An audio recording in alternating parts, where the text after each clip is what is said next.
আমি চাইলে এখন ওই কলেজে ভর্তি হব না, আমি ভর্তি পরীক্ষা দিলাম না হয়, কিন্তু আমি অন্য কলেজে ভর্তি হব, সেটা আমি পারবো কি না, আর যদি আমি পারি তাহলে সেটা কোন প্রসেসে ন্যূনতম যোগ্যতা এবং 5 নম্বর তুলতে পারো, তাহলে তুমি এর পরবর্তীতে যে কোনো জায়গায় গিয়ে ভর্তি হতে পারবা।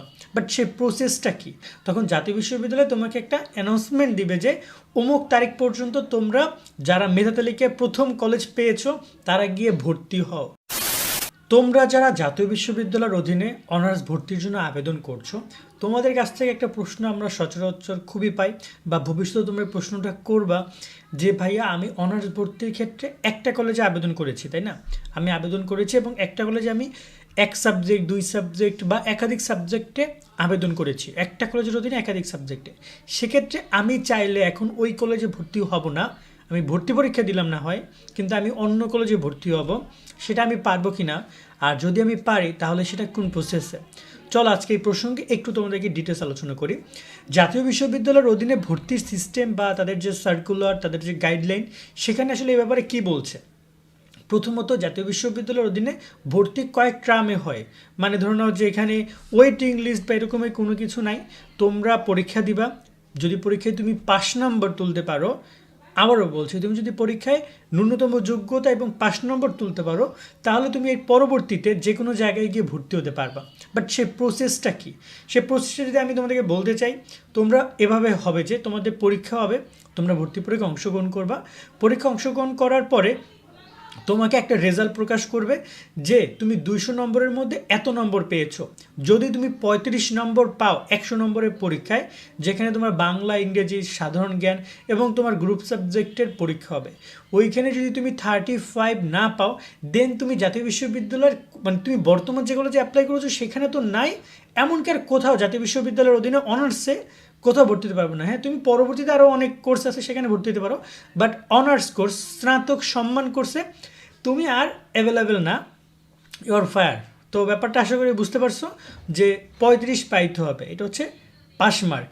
এখন তুমি যদি পাস মার্ক অর্জন করো এবং তার বেশি অর্জন করো, টোটাল 100 মার্কের পরীক্ষা, 100 মার্কের জিপিএ, এই 200 নম্বরের মধ্যে তুমি যে নাম্বারটা পাবা সেটাকে বলা হচ্ছে তোমার মেরিট স্কোর। এই স্কোরটার উপরে তুমি কলেজগুলো চয়েস করবে। এক্ষেত্রে তুমি যে কলেজে আবেদন করেছো সেই কলেজই তোমাকে নিল, এবং তুমি একটা সাবজেক্টে আবেদন করেছো সেই একটা সাবজেক্টই তোমাকে নিয়ে নিতে পারে, ধরে নাও নিয়ে নিল, কিন্তু তুমি ওই সাবজেক্টে পড়তে চাও না। সাপোজ তুমি আবেদন করেছো ঢাকা সিটি কলেজে এবং অ্যাপ্লাই করেছো একদম খুবই গুরুত্বপূর্ণ সাবজেক্ট রাষ্ট্রবিজ্ঞানে, সাপোজ সবাই একদম তুমি যা চাইছো তাই হয়েছে, ওই কলেজে তোমাকে নিয়ে নিছে এবং ওই সাবজেক্টে তোমাকে নিয়ে নিছে, কিন্তু তুমি কোনো কারণবশত ওই কলেজে আর পড়তে চাচ্ছ না। সেক্ষেত্রে পরবর্তী প্রসেসটা এইটা হবে যে যখন তোমাকে ভর্তির জন্য, তুমি যখন ওই সাবজেক্টে চান্স পাবা, তখন জাতীয় বিশ্ববিদ্যালয় তোমাকে একটা অ্যানাউন্সমেন্ট দিবে যে অমুক তারিখ পর্যন্ত তোমরা যারা মেধা তালিকায় প্রথম কলেজ পেয়েছো তারা গিয়ে ভর্তি হও।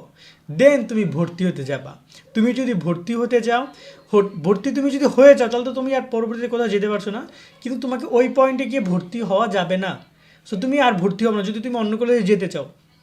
তার মানে একদম সিম্পল সলিউশন, তুমি যে কলেজে ভর্তি আবেদন করেছো সে কলেজে তোমার আসেও, সেই সাবজেক্টে যদি আসে, তুমি যদি মানে তোমার ভর্তি কনফার্ম না করো বা চূড়ান্ত ভর্তি কনফার্ম না করো, তাহলে তোমাকে আবার ফ্রি করে দেওয়া হচ্ছে, অ্যাভেলেবেল করে দেওয়া হচ্ছে অন্য সব কলেজে আবেদন করার ক্ষেত্রে। এখানেই শেষ না, প্রথমের পরে দ্বিতীয় আবেদন যাবে, দ্বিতীয় মেধা তালিকা, সেখানেও তোমাকে কোনো আবেদন করার সুযোগ দেবে না, কাউকে দ্বিতীয় মেধা তালিকা আবেদন করার সুযোগ দেবে না। দ্বিতীয় মেধা তালিকার পরে কোটা যাবে, কোটার পরে রিলিজ স্লিপে এসে তোমার যে মেরিট স্কোর অনুযায়ী তুমি চাইলে তোমার সুবিধা মতো যে কোনো কলেজে আবার আবেদন করার সুযোগ পাবে, এবং সেখানে তুমি প্রায় 5টা কলেজ, কোনো কোনো ক্ষেত্রে 3টা, কোনো কোনো ক্ষেত্রে 5টা কলেজকে তোমাকে আবেদন করার সুযোগ দিবে।